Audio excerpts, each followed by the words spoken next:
నమస్తే. భీముడు బలవంతుడు. పాండవుల 5గురిలోకెల్లా బలవంతుడు భీముడు. అంతే కదా! కౌరవులలోకెల్లా గూడా అంటే 105 మందిలో భీముడే బలవంతుడు. దుర్యోధనుని మట్టుబెట్టింది భీముడే. అయితే కొంచెం అహంకారం, అప్పుడప్పుడు అదుపు తప్పుతాడు. ఓసారి హనుమంతుడు ఎదురవుతాడు భీముడికి. అవును, మహాభారతంలో గూడా హనుమంతుడు ఉంటాడు ఒకసారి. అంటే హనుమంతుని ప్రస్తావన వస్తది. హనుమంతుడు చిరంజీవి గదా మరి హనుమాన్. ద్రౌపది సౌగంధిక పుష్పాన్ని తనకు తెచ్చిమ్మంటే భీముడు వెళ్తున్న సందర్భంలో భీముడు ఎదురవుతారనమాట. దారిలో అడ్డంగా పడుకుంటాడు హనుమంతుడు. అహంకారం వచ్చేస్తుంది, నాకు అడ్డుగా ఉన్నది ఎవరు అని తోకను ఎత్తబోతాడు అనమాట. ఒక చేత్తో లేవదు, 2 చేతులు బట్టి ట్రై చేస్తాడు, కుదరదు. హనుమంతుడు అని అర్థమవుతుంది, అహంకారం తగ్గిపోతుంది. సరే, ఇప్పుడు ఈ భీముడు హనుమంతుని కథ ఎందుకంటే, సాధారణంగా భారతదేశంలో కోర్టులు న్యాయ వ్యవస్థ భీముల్లాగానే నడుస్తున్నాయి. అప్పుడప్పుడు అక్కడక్కడ చిన్న చిన్న ఏవో జరిగినా భారతీయ న్యాయ వ్యవస్థకు మంచి పేరుంది. అయితే నాడు భీముడికి తన బలం మీద బలాన్ని చూసుకొని అహంకారం ఎట్లయితే అప్పుడప్పుడు వస్తుందో అట్లా హద్దులు మర్చిపోతుంది న్యాయ వ్యవస్థ. మన న్యాయ వ్యవస్థ హద్దులు మరిచి ముందుకెళ్తోంది, పరిధులు దాటుతోంది. అది అలవాటుగా మారుతోంది ఈ మధ్య. అయితే నిపుణులు న్యాయ కోవిదులు అంటున్నమాట, నేనంటున్నది కాదు. సుప్రీంకోర్టు ఇప్పుడు తన దగ్గర ఉన్న వేలు లక్షల్లో ఉన్న కేసుల సంగతి మర్చిపోయి గవర్నర్లకు, రాష్ట్రపతికి కూడా డెడ్లైన్ విధిస్తూ వచ్చింది. తమ దగ్గరున్న ఫైళ్ల మీద ఇంత గడువులోగా సంతకాలు పెట్టాలి అంటుంది. అసలు ప్రజల చేత ఎన్నికైన పార్లమెంటునో, గవర్నర్లనో, రాష్ట్రపతినో నియంత్రించే అధికారం సుప్రీంకోర్టుకు ఉందా? నిర్దేశించొచ్చా, ఆదేశించొచ్చా, కనీసం సూచన అయినా ఇవ్వచ్చా? ఇలాంటి అంశాల మీద ఇప్పుడు దేశవ్యాప్తంగా చర్చ నడుస్తుంది. అయితే మన దేశంలో, భారత్లో న్యాయ వ్యవస్థ, కోర్టులు భీముడు వంటివే, బలమైనవే, దృఢమైనవే. కానీ ప్రజాస్వామ్య వ్యవస్థలో హనుమంతుడు ప్రజలే. ఆ ప్రజలు ఎన్నుకున్న పార్లమెంటరీ వ్యవస్థనే బలమైంది, దృఢమైంది, అల్టిమేట్. ఇంకా తమిళనాడు గవర్నర్ బిల్లుల జాప్యం మీద సుప్రీంకోర్టు వ్యాఖ్య సందర్భంగా విస్తృత చర్చ నడుస్తుంది కొన్ని రోజులుగా. మరి ఏది గొప్ప, ఎవరు గొప్ప? పార్లమెంటా, సుప్రీంకోర్టా, రాష్ట్రపతి, సిజేఐయా, చీఫ్ జస్టిస్ ఆఫ్ ఇండియా? మన దేశంలో, మన రాజ్యాంగ వ్యవస్థలో, మన ప్రజాస్వామ్య వ్యవస్థలో సుప్రీంకోర్టే సుప్రీమా? రాష్ట్రపతి పైన సుప్రీంకి అధికారాలు ఉన్నాయా? అసలేంటి న్యాయ వ్యవస్థ పరిధులు ఏంటి, పరిమితులు ఏంటి, అధికారాలు ఏంటి? నిజంగానే పరిధులు దాటి సుప్రీంకోర్టు వ్యవహరిస్తుందా? అరే, రాష్ట్రపతినే ఆదేశించింది మన సర్వోన్నత న్యాయస్థానం. ఏకంగా ఈ దేశ ప్రథమ, ఇప్పుడంటే పౌరురాలు, first citizen, the president of ఇండియాను ఆదేశించింది, గడువు విధించింది. పంట కింద పడి నాలిక కొరుక్కుపోయిందని పనులూడగొట్టుకోలేం కదా. ఆర్ఎస్ఎస్ 3వ సర్సంఘచాలక్ బాలాసాహెబ్ దేవరస్ అన్నమాట. ఇది ఎమర్జెన్సీ సందర్భంగా న్యాయ వ్యవస్థను ఉద్దేశించి ఆయన అన్నమాట. అంటే నాటి నుంచే న్యాయ వ్యవస్థ మీద, న్యాయ వ్యవస్థ అధికారాలు, పరిధుల మీద చర్చ నడుస్తుందన్నమాట. మరి అన్ని వ్యవస్థలు బాగుండాలి, అంతటా పారదర్శకత ఉండాలని కోరుకునే సుప్రీం వ్యవస్థ అంటే జ్యుడిషియరీ, న్యాయ వ్యవస్థ సరిగా ఉందా? ఇలాంటి సందేహాలు ఇప్పుడు సామాన్యుల నుంచి, అందరి నుంచి. మరి మిగతా వ్యవస్థలన్నీ కూడా ట్రాన్స్పరెంట్గా ఉండాలి అన్నప్పుడు న్యాయ వ్యవస్థ కూడా అట్లనే ఉండాలి కదా. న్యాయ వ్యవస్థలో కూడా పారదర్శకత ఉండాలి కదా. మరి సామాన్య భారతీయులు కోరుకోవడంలో, ఈ దేశ ప్రజలు కోరుకోవడంలో తప్పు లేదు కదా. కోర్టులు సత్వరం తీర్పులు ఇవ్వడం, న్యాయం అందించడంలో భాగమని సుప్రీంకోర్టు స్వయంగా అనేక సందర్భాల్లో పేర్కొంది. ఉదాహరణకు Anil Rai versus state of Bihar 2001 నాటి కేసులో ఉదాహరణ అదే. జాప్యం అంటే న్యాయాన్ని నిరాకరించడంతో సమానమని పేర్కొంది కోర్టు. అలాంటి సుప్రీంకోర్టు, అలాంటి న్యాయ వ్యవస్థ రాష్ట్రపతి లేదా గవర్నర్లకు గడువులు విధించడం అంటే ఇది డబుల్ స్టాండర్డ్సే కదా. ఈ ఆరోపణలు వస్తాయి కదా. ఇది ప్రజల్లో న్యాయ వ్యవస్థపై ఉన్న విశ్వాసాన్ని దెబ్బతీసేటివే కదా. అంటే ఆ సిస్టంలో ఉన్న సమస్యలను, అంటే తీర్పుల జాప్యం అవనివ్వండి, న్యాయమూర్తుల కొరత, ట్రాన్స్పరెన్సీ అంటే పారదర్శకత లోపం, ఇవి పరిష్కరించకుండా ఇతర విభాగాలపై నియంత్రణ విధిస్తే, అంటే శాసన, కార్యనిర్వాహక మూలస్తంభాలు, 4 మూలస్తంభాల్లో ఈ 3 గురించి ఇప్పుడు మనకు శాసన వ్యవస్థ, కార్యనిర్వాహక వ్యవస్థలో విభాగాల నుంచి అతి జోక్యం అనే ఆరోపణలు వస్తాయి కదా. అంటే అది రాజ్యాంగ సంస్థల మధ్య సమతుల్యతను దెబ్బతీస్తుందనే అభిప్రాయాలు కూడా వ్యక్తమవుతున్నాయి ఇప్పుడు. అది అంటే ఆ అతి జోక్యం ప్రజాస్వామ్య సంస్థలు వ్యవస్థల మధ్య సహకార స్ఫూర్తిని కూడా దెబ్బతీస్తుంది. అదే జరుగుతోంది ఇప్పుడు. సుప్రీంకోర్టు జడ్జితో ఎవరు ప్రమాణ స్వీకారం చేస్తారు? President, the president of India. చట్టసభలు చేసిన బిల్లులను అప్రూవ్ చేసేది కూడా ఎవరు? The president of India. మరి ప్రెసిడెంట్ అప్రూవ్ చేసిన బిల్లును కాదనే అధికారం ఉందా సుప్రీంకు? ఉంది అన్నట్టుగా వ్యవహరిస్తోంది మన సర్వోన్నత న్యాయస్థానం. మనకు రాజ్యాంగానికి 4 మూల స్తంభాలు అనుకుంటాం: శాసన, కార్యనిర్వాహక, జ్యుడిషియరీ, న్యాయ వ్యవస్థ. శాసన వ్యవస్థలో, పాలనా వ్యవస్థలో ప్రజలే ఓట్ల ద్వారా ఎన్నుకుంటారు. రాష్ట్రంలో అయితే అసెంబ్లీ, శాసనసభ, శాసన మండలి కొన్ని రాష్ట్రాల్లో. కేంద్రం వచ్చేసరికి అక్కడ ఉభయ సభలు, లోక్సభ, రాజ్యసభ. పూర్తిగా ప్రజలు ఎన్నుకుంటారు, ఎందుకంటే మనది ప్రజాస్వామ్య వ్యవస్థ. కార్యనిర్వాహక వ్యవస్థకు వచ్చేసరికి అక్కడ కూడా పరీక్షలు ఉంటాయి, ఇంటర్వ్యూలు ఉంటాయి, ఒక సిస్టమ్ ఉంది, ఒక ప్రాపర్ సిస్టమ్ ప్రకారం అవి నడుస్తూ ఉంటాయి. కానీ జ్యుడిషియరీకి వచ్చేసరికి, న్యాయ వ్యవస్థకు వచ్చేసరికి అత్యున్నత పదవిని అధిరోహించడానికి 4 జడ్జిలు కూర్చొని ఫైనల్ చేస్తారు అంతే. చుట్టూ గోడలు కట్టుకుంటారు, మళ్ళీ అన్నీ ఇన్ కెమెరానే. మళ్ళీ పార్లమెంటు చేసిన చట్టాన్ని ఆపడము, ఏకంగా రాష్ట్రపతికి పరిధులు విధించడం. ఏదన్నా మాట్లాడితే కంటెంప్ట్ ఆఫ్ కోర్ట్. అరే ఎంత అప్రతిష్ట! కోట్ల నోట్ల కట్టలతో జడ్జి. ఇంకా బయటపడనివి, మన వరకు రానివి ఎన్ని ఉంటాయి? బాహాటంగా దొరికితే, మామూలు ఇతర కార్యనిర్వాహక వ్యవస్థలో మామూలుగా ఏదన్నా ఒక ఉద్యోగి బాహాటంగా దొరికితే, ఈవెన్ ప్రజాప్రతినిధులు కూడా, శాసన వ్యవస్థకు సంబంధించి కూడా సస్పెండ్ అవుతారు. ఉద్యోగులు అయితే విధుల నుంచి దూరం పెడతారు. కానీ జస్టిస్ వర్మను మరో హైకోర్టుకు బదిలీ చేశారు. ఇక్కడ రాజ్యాంగపరమైన రక్షణలు న్యాయమూర్తులకు ఉన్నాయి, కానీ తప్పు చేసి తప్పించుకోవచ్చని ఎక్కడా లేదు. క్రిమినల్ చట్టాలకు అతీతమని చెప్పలేదు ఎక్కడా రాజ్యాంగంలో. ఇలాంటి ఎన్నో ప్రశ్నలు, ఎన్నో సందేహాలు సామాన్యుల నుంచి వస్తున్నాయి. చర్చ నడుస్తుంది ఇప్పుడు సమాజంలో, దేశంలో. ఇంకా ఉన్నాయి మాట్లాడుకోవడానికి, కానీ ఎందుకో మనం ఎక్కువ మాట్లాడలేము న్యాయ వ్యవస్థకు సంబంధించి. చెప్పినగా కంటెంప్ట్ ఆఫ్ కోర్టు కింద వస్తుంది. అంతేకాదు, ఈ చర్చ గందరగోళానికి దారితీయొద్దు. అంటే మిగతా వ్యవస్థలన్నీ కూడా పూర్తిగా భ్రష్టు పట్టిన స్థితిలో సామాన్యుడు ఇంకా న్యాయ వ్యవస్థ మీద నమ్మకంతో ఉండాలి. నిజానికి సామాన్యులకు న్యాయం జరుగుతున్నది నిజం. మన జ్యుడిషియరీ ఇంకా దృఢంగా, బలంగా ఉన్నది నిజం. ఉన్నాయి, ప్రత్యేక అధికారాలు ఉన్నాయి. అయితే దానికి కూడా పరిధులు ఉన్నాయి. చట్టం పరిధిలో మాత్రమే వ్యవహరించాలి.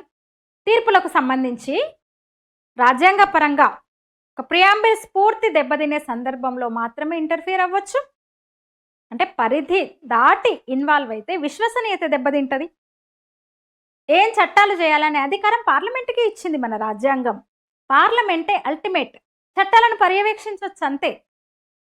కానీ రాష్ట్రపతిని నియంత్రించే, పార్లమెంటు చేసిన చట్టాలను ప్రశ్నించే, అడ్డుకునే హక్కు జ్యుడిషియరీకి లేదు, సుప్రీంకోర్టుకు లేదు. ఇప్పుడు కాదు, ఇందాక చెప్పిన ఎమర్జెన్సీ టైంలోనే నాటి సర్సంఘ్ చాలక్ డాక్టర్ బాలాసాహెబ్ దేవరస్ అన్నారు ఆ మాట అని చెప్పాను కదా. అంటే న్యాయ వ్యవస్థ పరిధిలో పరిమితులు, అధికారాలు, హక్కుల మీద ఎప్పటి నుంచో చర్చ నడుస్తుంది.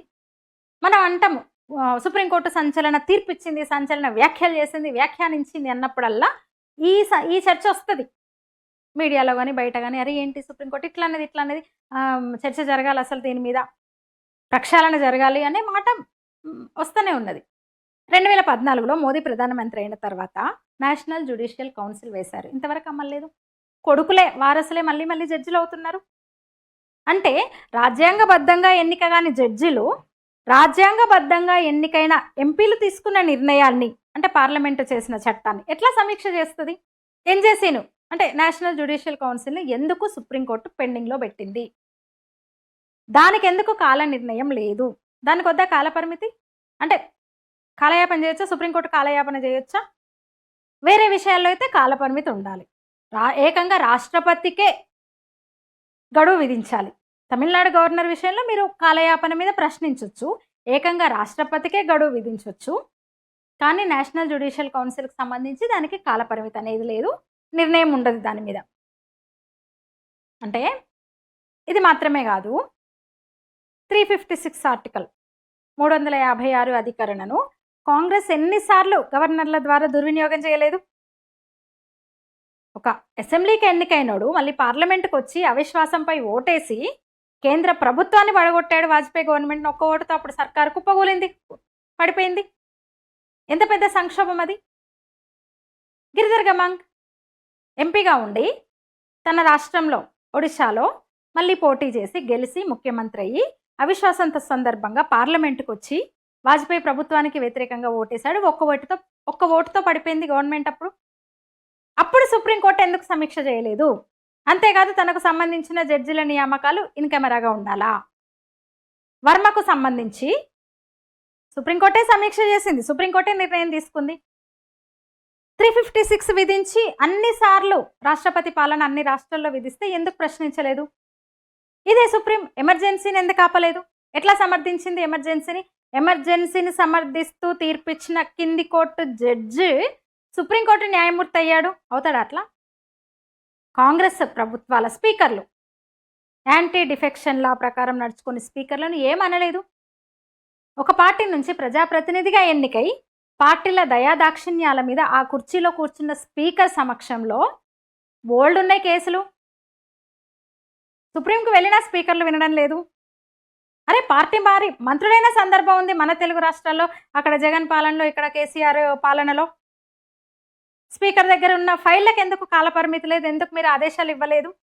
అంటే కోర్టులు వివక్ష చూపుతున్నాయనే కదా. కనీసం స్పీకర్కు ఆదేశాలు ఇవ్వని, కాల పరిమితిని విధించని సుప్రీంకోర్టు ఇప్పుడు ఏకంగా గవర్నర్లను ఆదేశిస్తుంది, రాష్ట్రపతికి కూడా గడువు విధిస్తుంది, కాలపరిమితి ఇది అని చెప్తుంది, సూచనలు ఇస్తుంది, ఆదేశాలు ఇస్తుంది. 2 సభలు సగానికి పైగా రాష్ట్రాలు తీసుకున్న నిర్ణయం అంటే అన్ని రాష్ట్రాల నుంచి రిప్రజెంటేటివ్స్ ఉంటారు కదా. రైతు చట్టాలు ఉభయ సభలు చేసిన చట్టాన్ని మీరు, ప్రజాప్రతినిధులు చేసిన చట్టాన్ని మీరు